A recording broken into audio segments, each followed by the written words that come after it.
जय हिंद दोस्तों। आजकल आप देखते होंगे कि गरीब तबके के लोग भी है या फिर आपको मिडिल क्लास तबके के लोग भी है जो कम इनकम करते हैं, उनको भी इनकम टैक्स का नोटिस आ जा रहा है। ऐसा ऐसा नोटिस आ रहा है जो आपने 5 साल पहले ट्रांजेक्शन किया, 10 साल पहले ट्रांजेक्शन किया, 7 साल पहले ट्रांजेक्शन किया, उसका नोटिस अभी आ जा रहा है कि आपने 2015 में, 16 में, 17 में इतना ट्रांजेक्शन किया था, उसका नोटिस अब आ रहा है। देखो, इनकम टैक्स का नोटिस का मतलब ये नहीं होता है कि अभी आपने इस साल में ट्रांजेक्शन किया तो तत्काल आपको अगले महीने या दूसरे महीने या 5वें महीने में आपको आ जाए। ये हो सकता है 2 साल बाद भी आपको बैक ट्रांजेक्शन का नोटिस आपको आ जाए। आज आपको ये बताने जा रहा हूं कि इन नोटिसों से बचने के लिए आप अगर सेविंग अकाउंट यूज करते हैं तो आप नोटिस से कैसे बचेंगे, इनकम टैक्स का नोटिस कैसे आपके पास आ जाता है या फिर आ सकता है, इससे बचने का तरीका बता रहा हूं। ये काम कर लेंगे तो आपके पास कभी भी इनकम टैक्स का कोई भी नोटिस नहीं आएगा। देखिए, आप सेविंग अकाउंट यूज करते हैं, सेविंग अकाउंट इस्तेमाल करते हैं तो कभी भी 1 साल के अंदर कैश 10 लाख रुपया का ट्रांजेक्शन या विड्रॉल ना करें।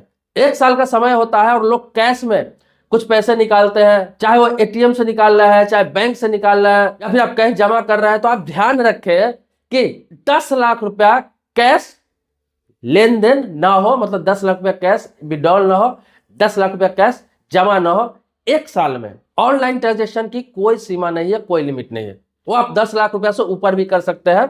दूसरा क्या है कि 1 साल में 10 लाख रुपया वन टाइम आप जमा ना करें कोई भी अकाउंट में, या फिर वन टाइम विड्रॉल ना करें।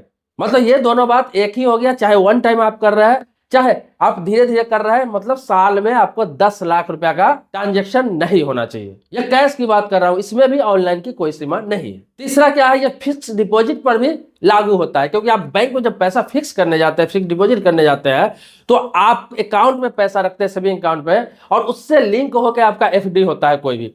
तो बैंक में एफडी भी करने जा रहे हैं तो एक साथ अगर 10 लाख रुपया आप एफडी करते हैं तो भी आपको इनकम टैक्स का नोटिस आ सकता है। चौथा क्या है कि आपके पास क्रेडिट कार्ड है। आजकल क्रेडिट कार्ड यूज करने का फैशन चला हुआ है, लोग यूज करते हैं और करना भी चाहिए, जरूरत पे बहुत काम आता है। तो आपको बता दूं, अगर कर रहा है जो लोग शौकीन है इस क्रेडिट कार्ड का, तो वो ध्यान रखे कि साल में 10 लाख रुपए से ज्यादा का उस क्रेडिट कार्ड से शॉपिंग ना करें। अगर 10 लाख रुपए से ज्यादा का आप शॉपिंग करते हैं साल में तो भी इनकम टैक्स का नोटिस आना निश्चित है। पांचवा क्या है, क्रेडिट कार्ड का बिल जो भरते हैं वो हमेशा ऑनलाइन भरे, चाहे यूपीआई से भर रहा है, चाहे अकाउंट से भर रहा है, चाहे ऐप से भर रहा है, चाहे कोई भी किसी प्रकार से भर रहा है। लेकिन अगर कैश 1 लाख रुपए से ज्यादा, मात्र 1 लाख रुपए से ज्यादा अगर कैश में क्रेडिट कार्ड का बिल जमा करते हैं तो भी इनकम टैक्स का नोटिस आपके पास आ सकता है। इसके अलावा भी बहुत सारे कारण हैं जिसके कारण इनकम टैक्स का नोटिस आपको आ सकता है, लेकिन ये सेविंग अकाउंट से जुड़ा हुआ मुख्य कारण है जिसके कारण लोगों के पास इनकम टैक्स का नोटिस आता है। क्यों? क्योंकि ये अगर गलतियां आपसे होती है तो क्या करता है, बैंक हर साल आपके अकाउंट का एनालिसिस करता है। वो हर सेविंग अकाउंट का होता है। अगर उसे इस तरह का कोई ट्रांजेक्शन पाया जाता है तो वो क्या करता है कि इनकम टैक्स डिपार्टमेंट को इसका इंफॉर्मेशन दे देता है, इसका मैसेज दे देता है कि इस अकाउंट में इस तरह की ट्रांजेक्शन हुई है। अब इनकम टैक्स डिपार्टमेंट के ऊपर होता है कि तत्काल प्रभाव से आपको नोटिस करे, या 2 साल बाद करे, या 3 साल बाद करे, या ना करे। लेकिन आप सतर्क रहे, सावधान रहे, क्योंकि ये सेविंग अकाउंट के लिए बताया हूं, क्योंकि आमतौर पर लोग सेविंग अकाउंट यूज करते हैं।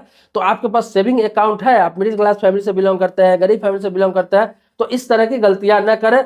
अगर करेंट अकाउंट है, जिसे चालू खाता कहते हैं, तो उसमें ट्रांजेक्शन की कोई सीमा नहीं है, चाहे कैश में हो चाहे ऑनलाइन हो। बस आपके पास जो पैसा आया है उसका सोर्स पता होना चाहिए कि पैसा आया कहां से है और गया कहां है।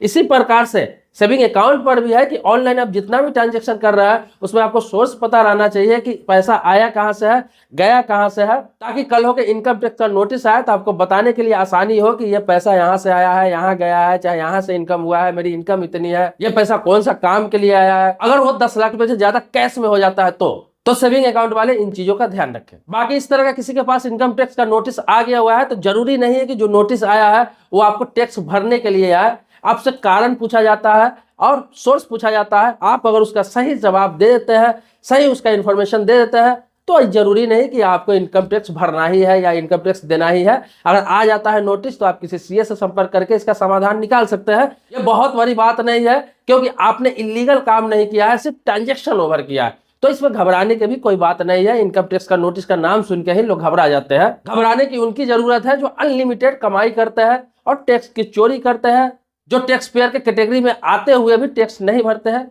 उन्हें डरने की जरूरत है, घबराने की जरूरत है। मैं समय समय पर आपको इन्फॉर्मेशन देता ही रहता हूँ। सब्सक्राइबर नहीं है तो चैनल को सब्सक्राइब कर ले, अगर सब्सक्राइबर है तो कोटि कोटि धन्यवाद देता हूँ आपको। मिलते हैं नेक्स्ट वीडियो में एक नए मुद्दे के साथ, तब तक के लिए शुक्रिया, धन्यवाद, जय हिंद दोस्तों।